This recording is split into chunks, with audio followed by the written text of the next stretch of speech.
할머니, 그만 좀 하세요. 얼마 살지도 못할 텐데 그 돈관에 넣어 가실 거예요? 그날 저는 깨달았습니다. 가족이란 말, 그건 껍데기에 불과하다는 걸요. 손녀 돌잔치에서 저는 초대받지 못했습니다. 20억짜리 건물 증여서와 금도장을 들고 한복까지 차려입었는데 제 자리는 없었죠. 대신 무대 위엔 제 며느리의 친정엄마가 할머니로 불리고 있었습니다. 비에 젖은 한복, 젖은 서류, 젖은 제 마음 그날, 저는 모든 걸 버리고 결심했습니다. 그래, 이제는 나도 복수할 때가 왔구나. 지금부터 피보다 진한 사랑과 20억짜리 사이다. 복수극 그 충격적인 이야기를 들려드립니다. 마포의 한 낡은 아파트 단지. 이른 아침부터 분주한 소음이 들려옵니다. 그 속에서 70대 할머니 정옥 씨는 조용히 하루를 시작하고 있었습니다. 삐걱거리는 방문을 열고 나오는 그녀의 모습은 평범한 동네 할머니와 다를 바 없었습니다. 아, 정옥 씨 나오셨네요. 계단에서 마주친 이웃 할머니가 반갑게 인사를 건넵니다. 어머, 김 여사님. 일찍 나오시네요. 장 보러 가는데 정옥 씨도 같이 가실래요? 요즘 물가가 얼마나 올랐는지 몰라요. 아니에요. 전 집에서 할 일이 있어서요. 정옥 씨는 정중히 거절하고 집으로 돌아갑니다. 이웃들 눈에는 그녀가 그저 혼자 사는 가난한 할머니로 보였습니다. 남편은 일찍 세상을 떠났고 아들은 가끔 안부나 묻는 정도. 그런 할머니였습니다. 하지만 정옥 씨에게는 남들이 모르는 비밀이 있었습니다. 그녀가 살고 있는 이 허름한 아파트는 물론 마포 일대의 건물 5채가 모두 그녀의 소유였던 것입니다. 젊은 시절 남편과 함께 부동산에 투자했던 것들이 지금은 수십억 원의 가치가 된 것이었죠. 며칠 전 아들 진호에게서 반가운 소식이 들려왔습니다. 엄마, 세린이 돌잔치 할 거예요. 어머, 벌써 돌이 되었나? 시간이 참 빠르네. 네, 그래서 준비를 해야 할 것 같아서요. 손녀 세린이의 첫 생일. 정옥 씨의 마음은 설레기 시작했습니다. 오래된 장롱 깊숙한 곳에서 예쁜 옥색 한복을 꺼내어 들었습니다. 20년 전 큰아들 결혼식 때 입었던 그 한복이었습니다. 이거 입고 가면 세린이가 좋아하겠지? 정옥 씨는 거울 앞에서 한복을 몸에 대어 보며 미소를 지었습니다. 주름진 얼굴이지만 그 순간만큼은 젊은 시절의 아름다움이 되살아나는 것 같았습니다. 그리고 더 중요한 것은 손녀를 위한 선물이었습니다. 정옥 씨는 서랍 깊숙한 곳에서 2개의 봉투를 꺼냈습니다. 하나는 강남 한복판에 있는 20억 원짜리 빌딩의 증여 서류, 그리고 다른 하나는 순금으로 만든 돌잔치 선물 세트였습니다. 우리 세린이가 커서 이 빌딩으로 사업을 해도 되고 아니면 팔아서 좋은 곳에 집을 사도 되겠네. 정옥 씨의 계획은 이랬습니다. 돌잔치 때 이 놀라운 선물을 주면서 가족들을 깜짝 놀라게 해주는 것이었습니다. 평소 가난한 할머니인 줄로만 알았던 자신이 사실은 이렇게 큰 재산을 가지고 있다는 것을 알리고 싶었던 것입니다. 진호도 깜짝 놀라겠어. 소영이도 그렇고. 며느리 소영과의 관계는 그리 좋지 않았습니다. 결혼 초기부터 시어머니를 무시하는 태도를 보였고 아이가 태어난 후로는 더욱 그런 경향이 심해졌습니다. 하지만 정옥 씨는 그런 것들을 모두 이해하려고 노력했습니다. 젊은 며느리가 그럴 수도 있지. 나도 젊었을 때 그랬으니까.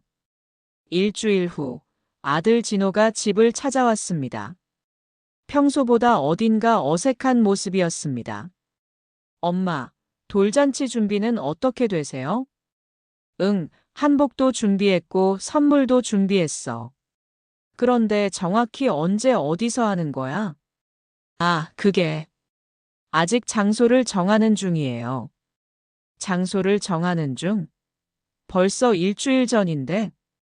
진호는 시선을 피하며 대답했습니다. 소영이가 여러 군데 알아보고 있어요. 정해지면 바로 알려드릴게요. 이상했습니다.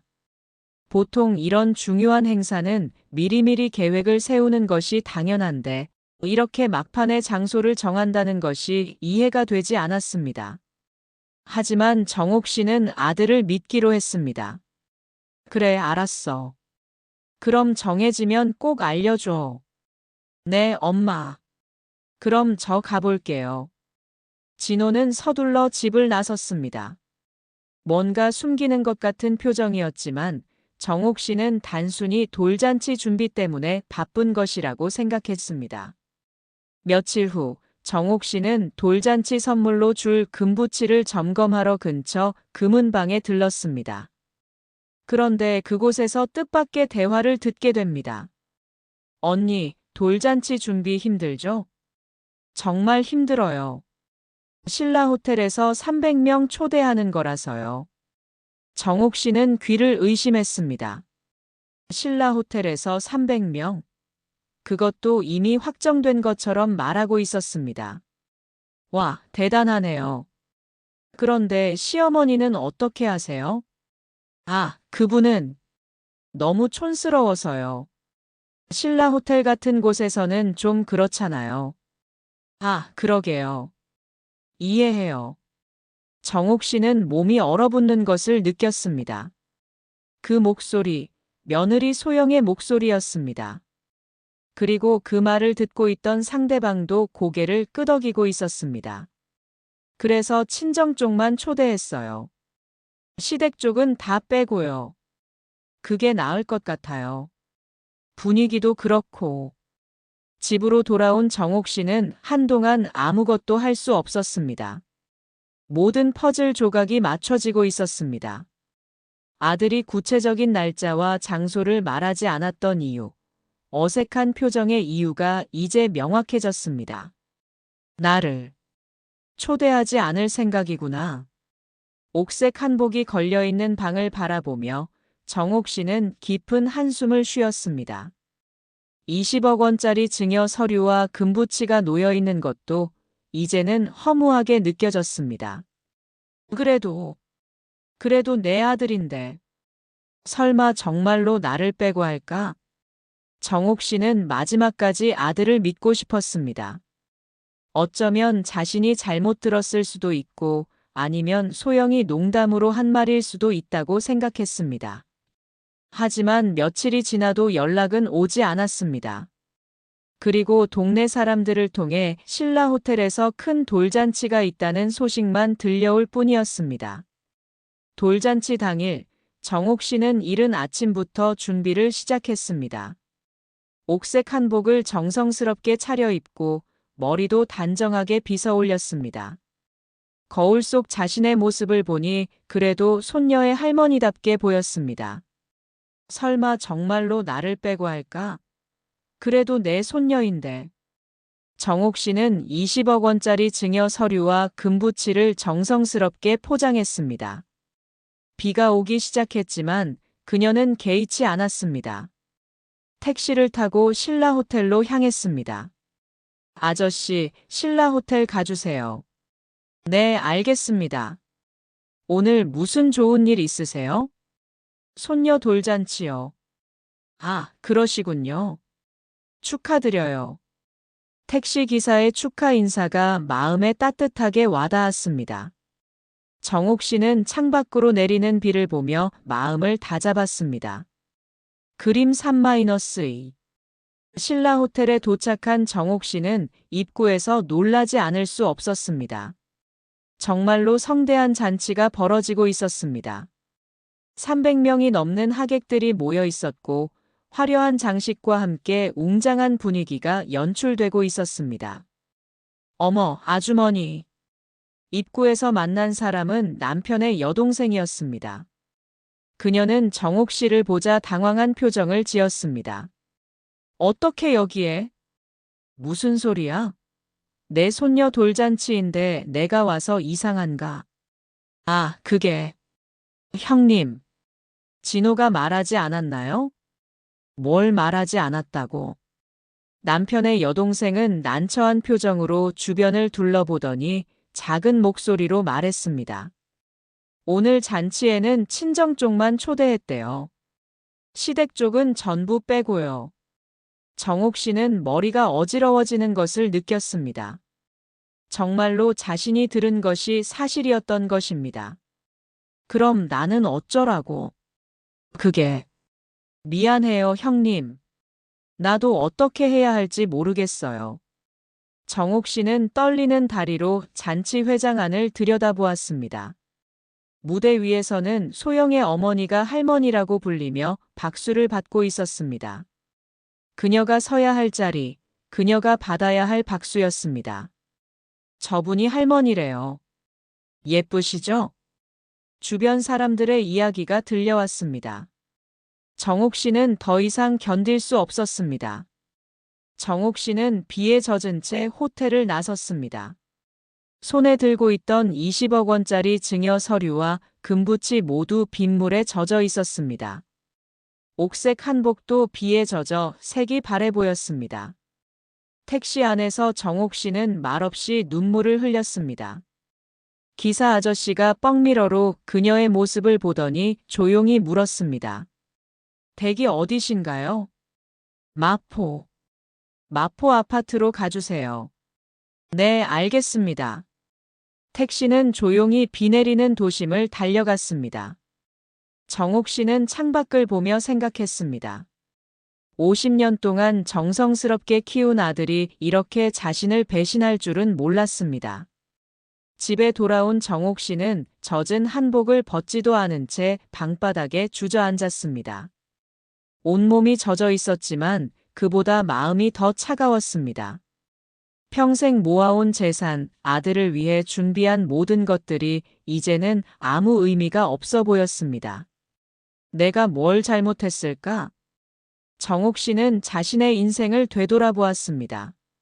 남편이 일찍 세상을 떠난 후 아들을 혼자 키우며 살아온 세월들.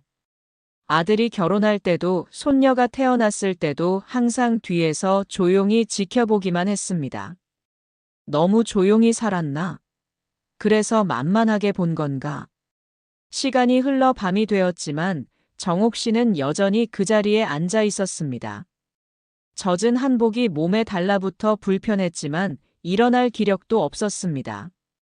그때 현관문에서 노크 소리가 들렸습니다.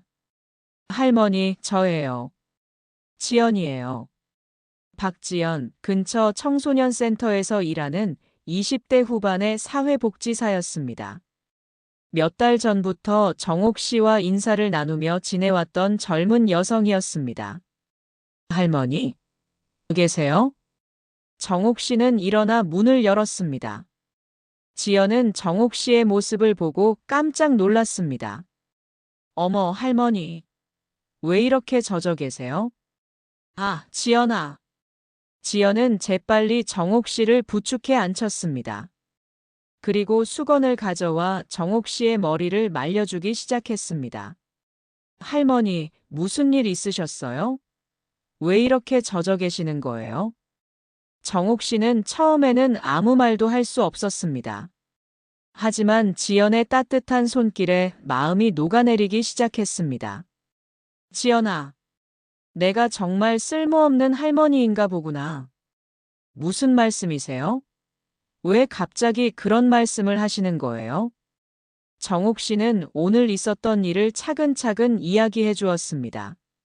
손녀의 돌잔치에서 배제된 이야기, 며느리의 말을 엿들은 이야기, 그리고 비를 맞으며 돌아온 이야기까지 모든 것을 털어놓았습니다. 지연은 정옥 씨의 이야기를 들으며 분노했습니다. 그게 말이 되나요? 아무리 그래도 할머니를 그렇게 대할 수 있나요? 그래도 내 아들인데. 내가 뭔가 잘못했을 거야. 아니에요, 할머니. 할머니는 잘못하신 게 없어요. 지연은 정옥 씨를 꼭 안아주었습니다. 오랜만에 느끼는 따뜻한 포옹이었습니다. 할머니, 이제는 제가 할머니를 지킬게요. 지연아, 저도 할머니가 필요해요.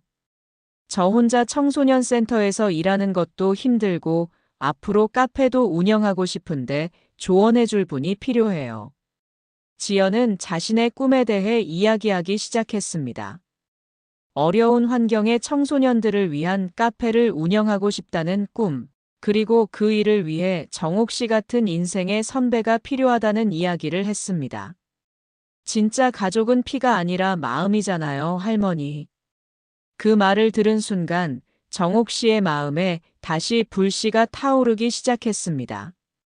아들에게 받은 상처는 컸지만 이런 진짜 가족을 만난 것도 하나의 축복이었습니다. 그래, 지연아. 고마워. 정옥 씨는 처음으로 진짜 미소를 지었습니다. 그리고 마음속으로 다짐했습니다. 이제 정말 중요한 것이 무엇인지 알겠다고. 며칠 후, 정옥 씨는 오랜만에 정장을 차려입고 시내로 나섰습니다.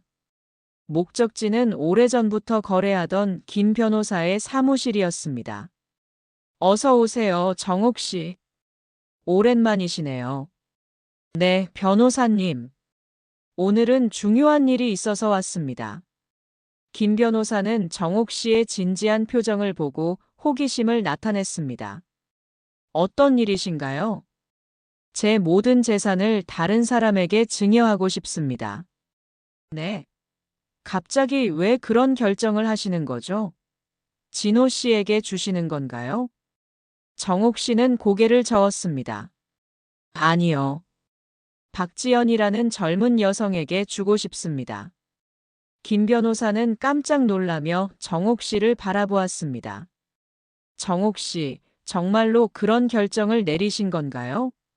이건 큰 결정이에요. 네, 확실합니다. 김 변호사는 파일을 꺼내 정옥 씨의 재산 목록을 펼쳐 보였습니다. 마포의 아파트를 비롯해 5채의 건물, 그리고 각종 예금과 투자금까지 합치면 총 80억 원이 넘는 재산이었습니다. 이 모든 것을 정말로 증여하시겠다는 말씀이신가요? 네, 맞습니다. 하지만 정옥 씨, 이건 정말 신중하게 생각하셔야 할 문제입니다. 가족들은 어떻게 생각하실까요? 정옥 씨는 씁쓸한 미소를 지었습니다. 가족이라고 해서 모두 진짜 가족은 아니더라고요, 변호사님. 정옥 씨는 며칠 전 돌잔치에서 겪은 일들을 간략하게 설명했습니다. 김 변호사는 이야기를 들으며 고개를 끄덕였습니다. 그렇다면 이해가 됩니다. 하지만 그래도 한 번 더 생각해 보시는 게 어떨까요? 이미 충분히 생각했습니다. 서류 준비해 주세요. 김 변호사는 더 이상 말리지 않고 증여계약서 작성을 시작했습니다. 그날 저녁 정옥 씨는 지연을 집으로 불렀습니다. 할머니, 무슨 일이세요? 지연아, 앉아봐. 중요한 이야기가 있어. 정옥 씨는 증여계약서를 지연 앞에 내밀었습니다. 지연은 서류를 보고 눈이 커졌습니다. 할머니, 이게 뭐예요? 내 모든 재산을 너에게 주겠다는 거야. 네. 할머니, 저는 그럴 수 없어요. 이건 너무 큰 일이에요. 지연은 황급히 손을 저으며 거절했습니다. 할머니, 저는 정말 그런 마음으로 할머니께 잘해드린 게 아니에요. 나도 알아. 그래서 더 주고 싶은 거야. 정옥 씨는 지연의 손을 잡았습니다. 지연아, 이 돈은 내 진심에 대한 나의 답장이야. 그리고 내가 꿈꾸는 카페, 아이들을 위한 일들을 할 수 있게 해주고 싶어. 하지만 할머니, 아들은 나를 쓸모없다고 생각해. 하지만 너는 나를 필요하다고 했잖아. 그게 얼마나 고마운지 몰라. 지연은 눈물을 흘리며 정옥 씨를 바라보았습니다. 할머니, 받아줘, 지연아. 그래야 내 마음이 편해. 일주일 후, 정옥 씨의 집 문이 거칠게 열렸습니다. 며느리 소영이 화난 얼굴로 들어왔습니다. 어머님, 어머, 소영아. 무슨 일이야? 지금 무슨 일이냐고요? 세린이 국제학교 입학비가 필요한데 돈이 없어요. 소영은 거친 목소리로 말했습니다. 돌잔치 이후 한 번도 안부를 묻지 않았던 그녀가 돈이 필요하니까 찾아온 것이었습니다. 국제학교. 세린이가 겨우 돌이 됐는데 미리 등록해 놔야 해요. 한 5천만 원 정도면 될 것 같은데요. 소영은 마치 당연한 것처럼 말했습니다. 5천만 원? 네, 어차피 어머님도 오래 못 사실 텐데 그 돈 어디다 쓰실 거예요? 정옥 씨는 며느리의 말에 충격을 받았습니다. 돌잔치에서 자신을 배제해 놓고도 돈은 당연히 받을 수 있다고 생각하는 뻔뻔함에 할 말을 잃었습니다. 소영아, 나를 돌잔치에 초대하지 않았으면서 이제 와서 돈은 달라고. 그때는 분위기가 그랬잖아요. 어머님도 이해하시잖아요. 이해? 내가 언제 이해한다고 했어? 소영은 잠깐 당황했지만 곧 다시 공격적으로 나왔습니다. 어차피 나중에는 다 저희 거 될 건데 미리 좀 쓰면 어때요? 정옥 씨는 더 이상 말하지 않았습니다. 대신 조용히 소영을 바라보기만 했습니다. 어머님, 대답 안 하실 거예요? 돌아가라. 네. 돌아가라고 했어. 소영은 예상치 못한 반응에 당황했습니다. 평소 순한 시어머니가 이렇게 단호하게 나오는 것은 처음이었습니다. 어머님, 뭐 이러세요? 나가. 정옥 씨의 목소리에는 더 이상 온화함이 없었습니다. 소영은 어쩔 수 없이 집을 나섰습니다. 며칠 후, 이번에는 아들 진호가 소영과 함께 찾아왔습니다. 엄마, 안녕하세요. 응. 정옥 씨의 차가운 반응에 진호는 어색해했습니다. 엄마, 저희가 집을 사려고 하는데 보증을 좀 서주실 수 있을까요? 보증? 네, 강남에 아파트 하나 보고 있는데 보증금이 좀 부족해서요. 소영이 끼어들었습니다.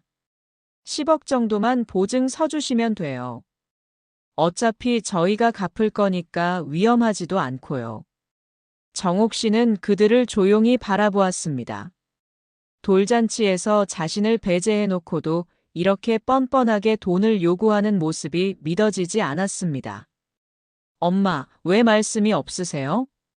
생각 중이야. 뭘 그렇게 생각해요? 간단한 일인데. 소영의 말에 정옥 씨는 더욱 확신을 갖게 되었습니다. 저희들에게 자신은 그저 돈을 내주는 존재일 뿐이었습니다. 알겠어. 내일 답을 줄게. 정말요? 감사해요, 어머님. 소영은 기뻐했지만 정옥 씨의 마음은 이미 정해져 있었습니다. 다음 날, 진호와 소영은 기대에 부풀어 정옥 씨의 집을 찾았습니다. 보증 서류를 가져와서 서명만 받으면 되는 상황이었습니다. 어머님, 서류 가져왔어요. 그래, 앉아봐. 정옥 씨는 평소와 다르게 차분한 목소리로 말했습니다. 그런데 그 전에 너희에게 보여줄 게 있어. 정옥 씨는 서랍에서 두툼한 서류 봉투를 꺼냈습니다. 그리고 그것을 식탁 위에 펼쳐놓았습니다. 이게 뭐예요? 진호가 물었습니다. 증여계약서야. 증여계약서요? 응. 내 모든 재산을 지연이에게 증여한다는 계약서지. 순간 방 안이 조용해졌습니다. 진호와 소영은 서류를 들여다보며 눈이 커졌습니다. 엄마, 이게 무슨 소리예요? 말 그대로야. 내 모든 재산, 이 집을 포함해서 80억 원어치의 모든 것을 지연이에게 줬어. 소영이 벌떡 일어났습니다. 어머님, 정신이 있으세요? 이게 말이 돼요? 왜 말이 안 되는데? 저희는 가족이잖아요. 어떻게 남한테 재산을 다 줄 수 있어요? 정옥 씨는 냉소적으로 웃었습니다. 가족? 가족이 손녀 돌잔치에 할머니를 빼고 해. 진호는 아무 말도 할 수 없었습니다. 그때의 일이 모두 들통났다는 것을 알았기 때문입니다. 그때는 상황? 무슨 상황이 나를 촌스럽다고 하고 시댁을 다 빼는 상황이야? 소영의 얼굴이 하얗게 변했습니다.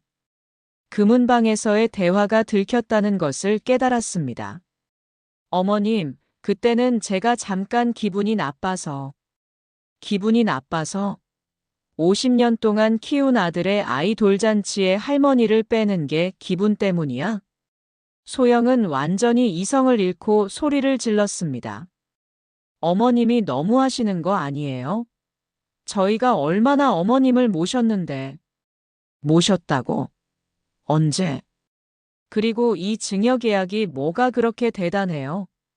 법적으로 무효로 만들 수 있어요. 정옥 씨는 또 다른 서류를 꺼냈습니다. 이미 공증도 받았고 법원의 신고도 끝났어. 그리고 내가 정신이 멀쩡하다는 의사 진단서도 있고. 소영은 더 이상 할 말이 없었습니다. 모든 것이 이미 법적으로 처리된 상황이었습니다. 진호는 여전히 아무 말도 하지 못하고 있었습니다. 어머니의 눈에서 보이는 실망감이 너무 컸기 때문입니다. 엄마, 너는 이제 내 아들이 아니야. 정옥 씨의 말에 진호는 충격을 받았습니다. 엄마, 그렇게까지 하실 건 없잖아요. 없다고. 내 손녀 돌잔치에 나를 초대하지 않고 돈 필요할 때만 찾아오는 아들을 왜 아들이라고 해야 해? 소영은 마지막으로 소리를 질렀습니다. 후회하실 거예요. 나중에 늙어서 아무도 돌봐줄 사람 없으면 그때 후회하실 거라고요. 그래도 너희보다는 나을 거야. 정옥 씨의 단호한 말에 진호와 소영은 더 이상 할 말이 없었습니다. 그들은 초라한 뒷모습으로 집을 떠났습니다. 한 달 후, 정옥 씨는 마포의 오래된 아파트를 떠나 지연의 카페 근처 작은 원룸으로 이사했습니다. 비록 작은 공간이었지만 마음만큼은 훨씬 넓고 따뜻했습니다. 할머니, 여기 어때요? 지연이 원룸을 꾸미는 것을 도우며 물었습니다. 좋아. 정말 좋아. 정옥 씨는 작은 창문으로 들어오는 햇살을 바라보며 미소를 지었습니다. 오랜만에 느끼는 평온함이었습니다. 지연은 약속대로 청소년 지원 카페를 열었습니다. 정옥 씨는 매일 그 카페에 나가서 아이들과 함께 시간을 보냈습니다. 아이들은 정옥 씨를 진짜 할머니처럼 따랐습니다. 할머니, 오늘 학교에서 이런 일이 있었어요. 그래? 어떤 일? 아이들의 이야기를 들어주는 정옥 씨의 얼굴에는 항상 미소가 있었습니다. 이것이 진짜 가족의 모습이라고 생각했습니다. 어느 날 오후 카페에서 아이들과 함께 시간을 보내고 있던 정옥 씨에게 지연이 다가왔습니다. 할머니, 밖에 누군가 할머니를 찾아왔어요. 정옥 씨가 창문으로 내다보니 진호가 작은 여자아이의 손을 잡고 서 있었습니다. 손녀 세린이였습니다.